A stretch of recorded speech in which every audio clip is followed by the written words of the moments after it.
Platinum jubilee थी तो comrade एवी वर्धन ने किताब लिखी थी 75 वर्ष जब AITUC के हुए, वो इतिहास की किताब। और अभी हमारे 100 साल पे छोटी पुस्तिका हम लोगों ने निकाली और उस किताब को, वर्धन दा की किताब को फिर से रीप्रिंट किया।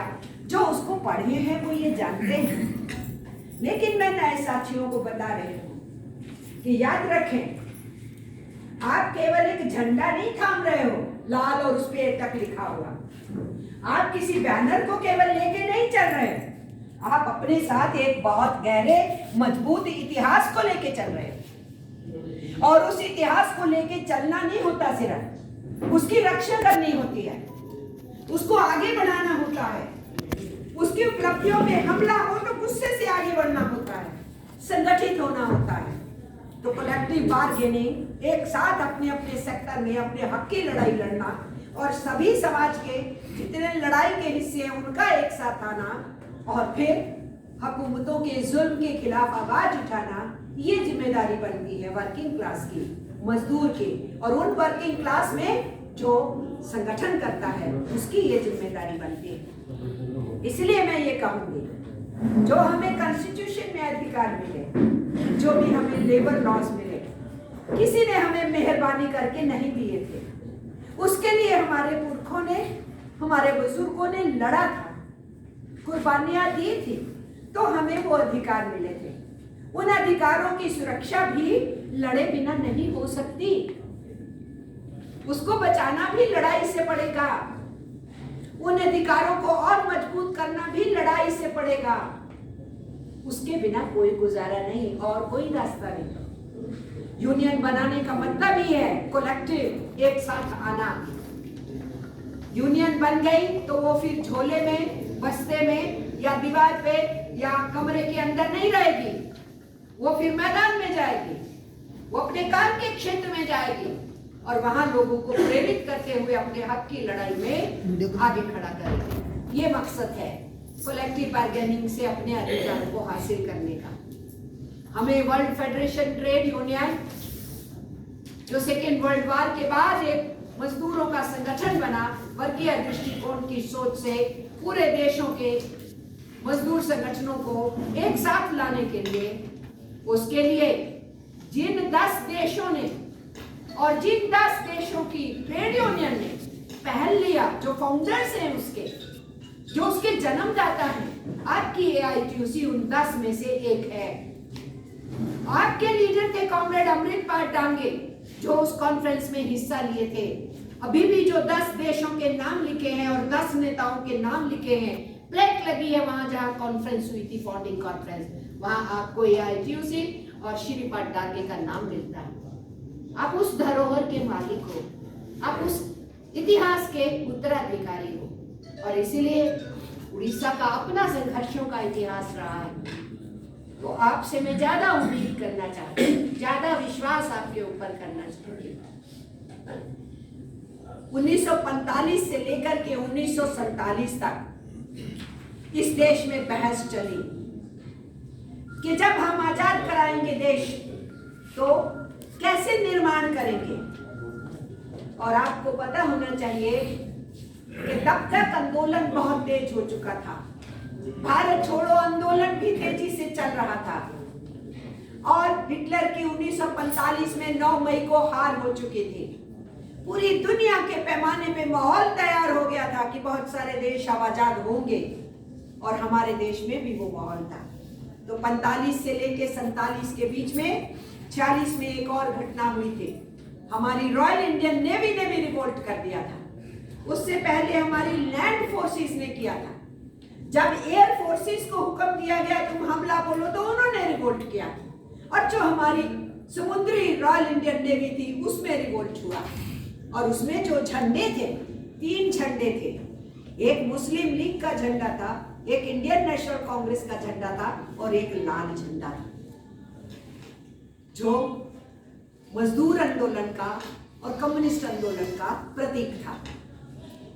तो वातावरण इस देश में आजादी की तरफ बढ़ रहा था। उस 2 साल के पीरियड में इस देश में ये डिबेट AITUC ने चलवाई। स्वतंत्रता आंदोलन की सभी फोर्सेस के साथ मिलकर कि आजाद हिंदुस्तान में हम कैसे निर्माण करेंगे, जिसका मैंने पहले आपको जिक्र किया। हमारे देश में बहुत प्राकृतिक साधन है, बहुत मिनरल्स हैं, खनिज हैं, बहुत जंगलात हैं।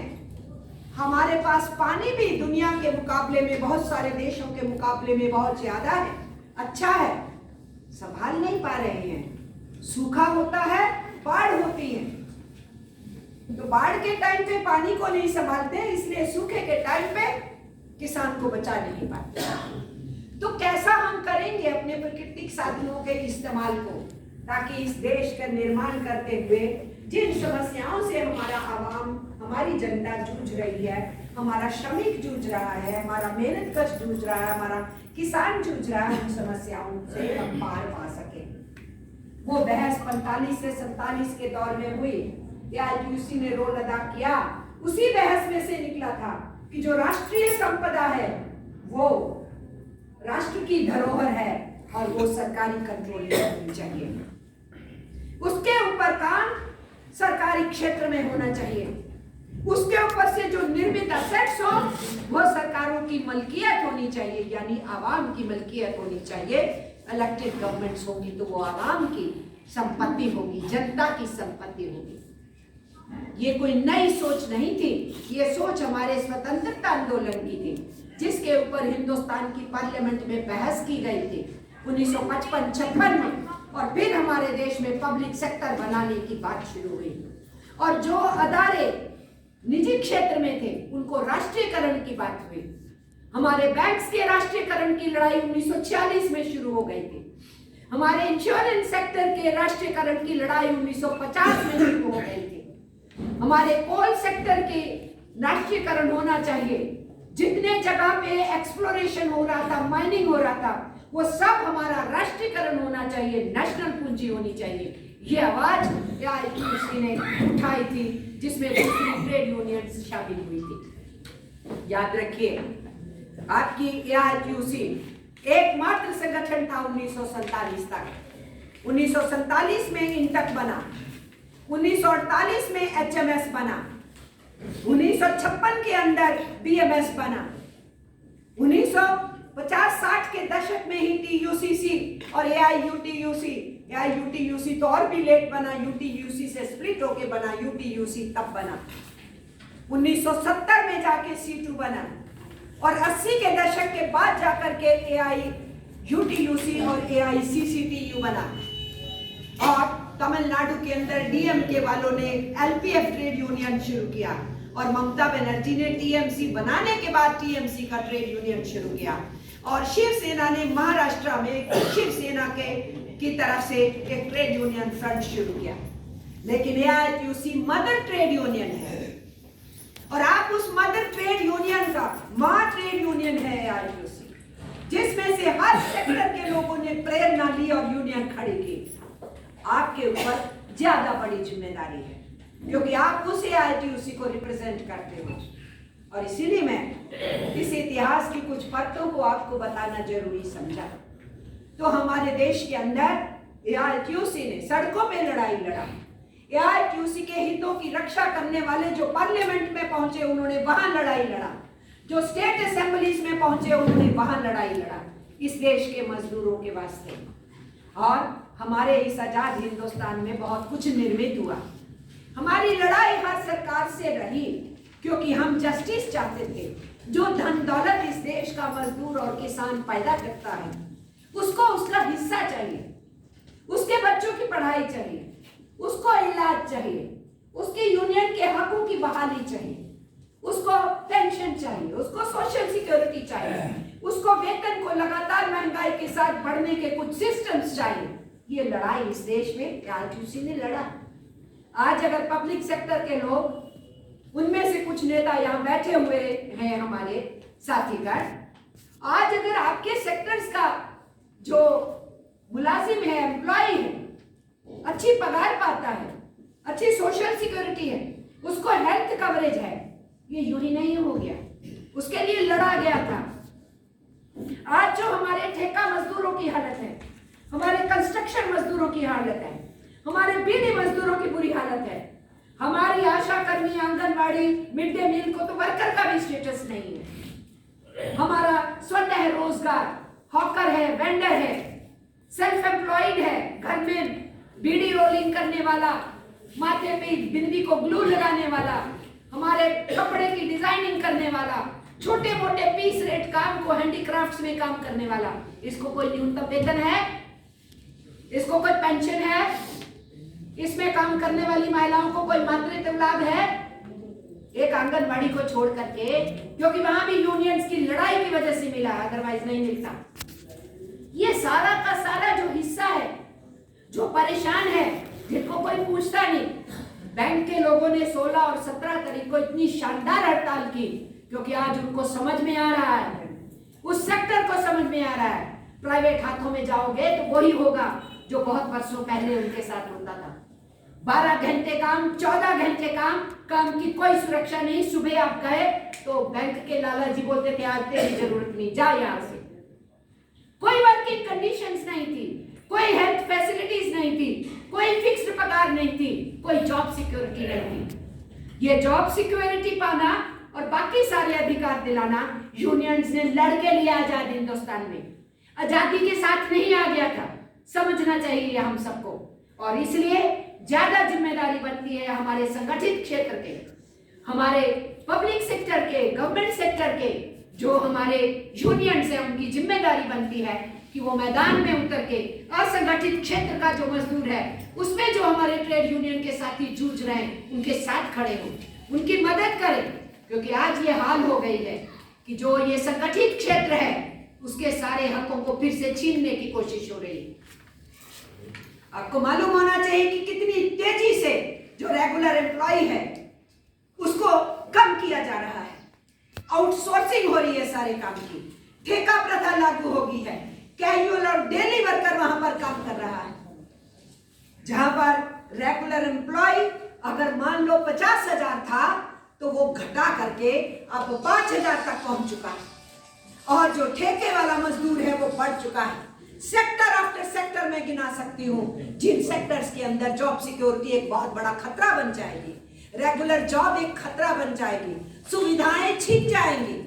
बैंक के अंदर भी आप ये देखिए, जब आप बैंक में घुसते हैं तो वहां पर बैंक में घुसते ही एक साइड में कुर्सियां लगी होती हैं जहां यंग पढ़े लिखे लड़के लड़कियां बैठे होते हैं और वो आपकी हेल्प के लिए बैठे होते हैं। या फील्ड में जाते हैं, उनको बिजनेस कॉरेस्पॉन्डेंट कहते हैं, हाईली क्वालिफाइड बीए और एमए बच्चे और बच्चियां हैं, उनको 5,000 की पगार पे रखा हुआ है।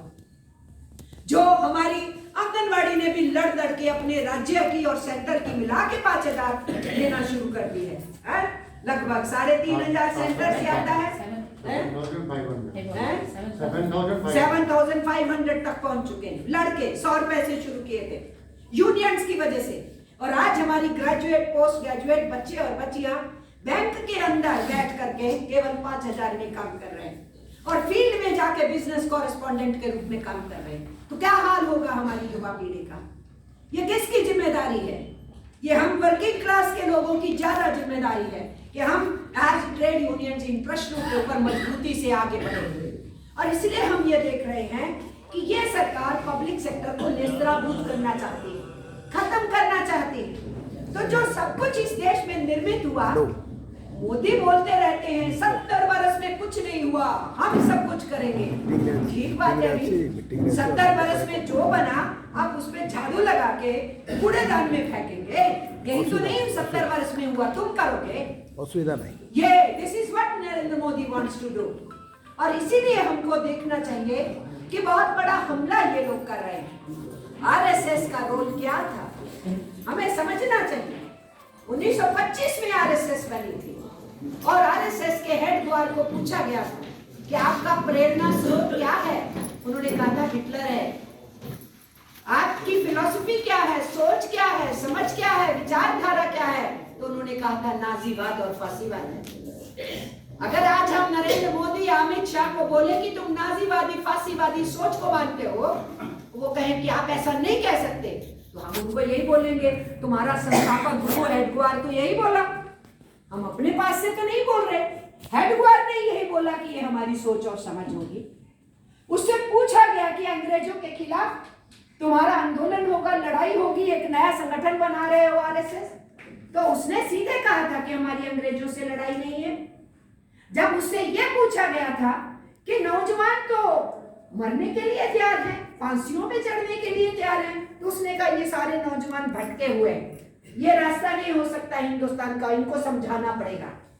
और जब उनसे पूछा गया तो फिर आप लड़ोगे किससे, आपका दुश्मन कौन है, तो उन्होंने क्या कहा, हम लड़ेंगे मुसलमानों से, क्रिश्चियन से और लाल झंडे से। ये शब्द है। नरेंद्र मोदी छुपा लेगा इस बात को, अमित शाह छुपा लेगा।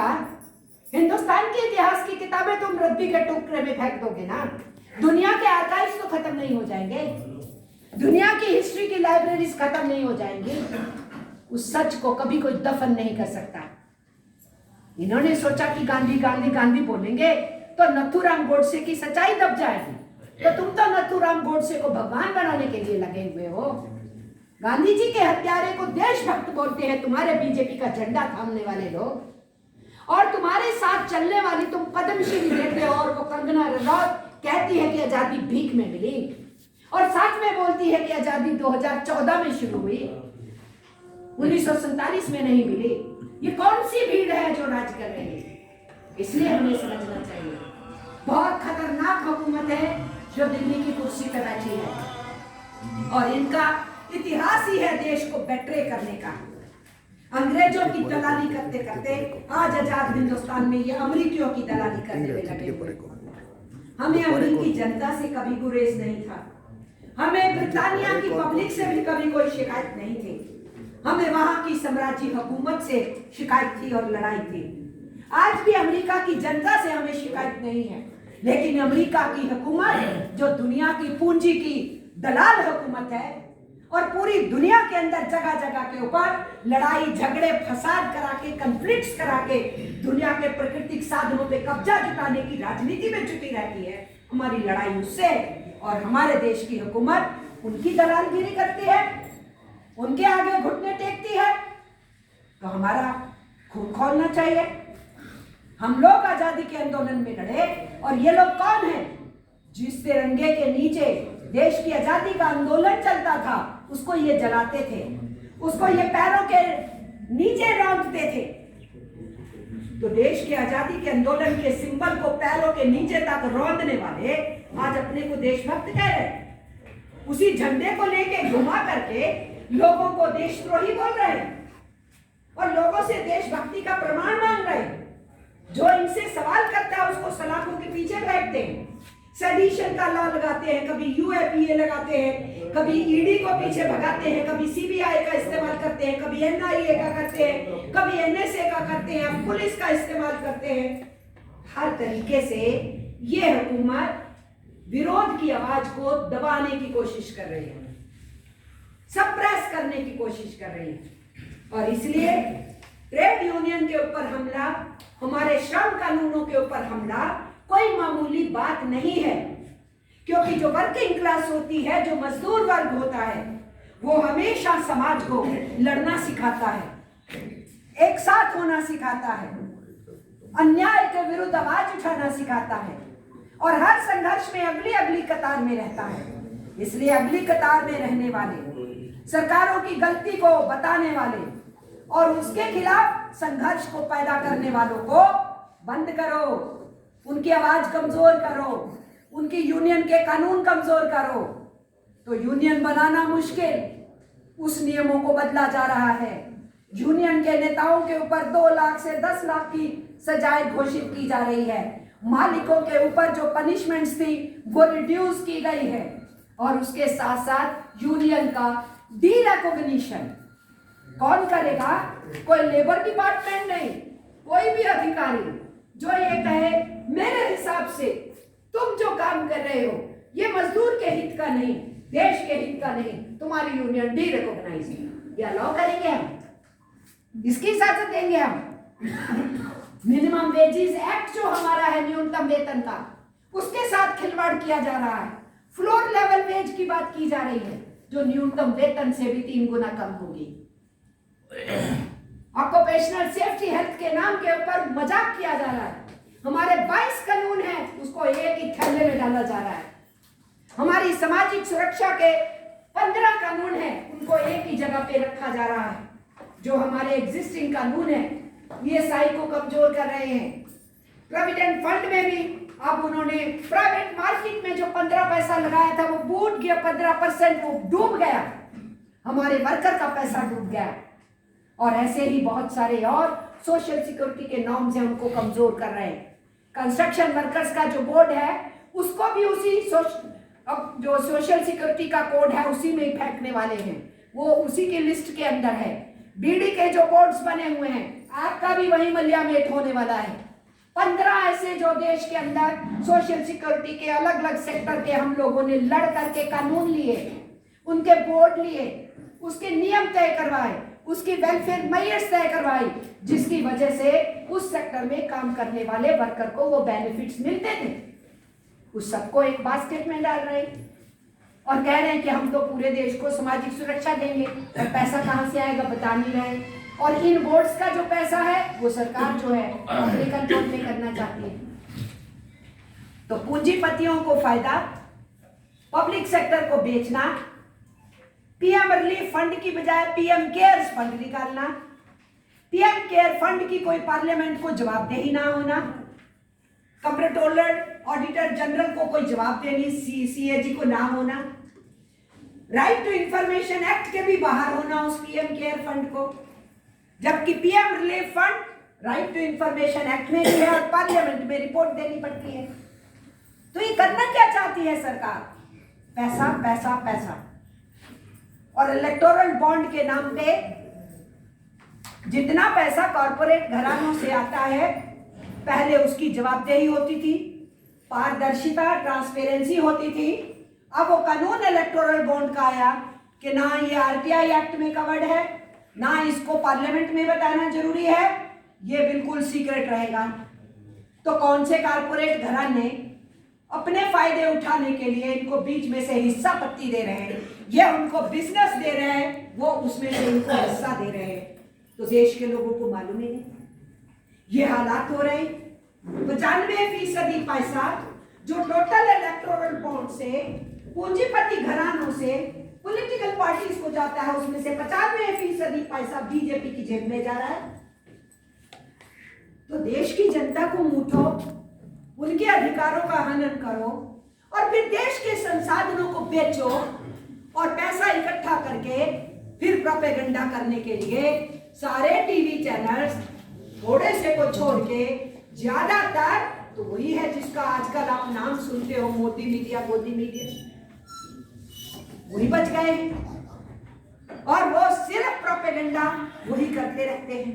और उसके साथ साथ जो आरएसएस का दूसरा खेल है, इनकी जितने भी कम्युनल आउटफिट्स हैं, संप्रदायवादी आउटफिट्स हैं, उनका काम ही धंधा ही बच गया, हिंदू मुसलमान हिंदू मुसलमान हिंदू मुसलमान। जब किसानों का आंदोलन था तो फिर पंजाब के किसानों को कभी खालिस्तानी, कभी आतंकी, कभी कहीं पर हिंदू क्रिश्चियन, कहीं पर हिंदू सिख, कहीं पर हिंदू मुस्लिम, पूरे देश को बंटवारे की राजनीति में बांट रही है ये हुकूमत। अगर उनको अपनी लूट जारी रखनी है, उनको अपना फांसीवादी मसला जारी रखना है, तो उनके लिए जरूरी है लोगों को बांट के रखो।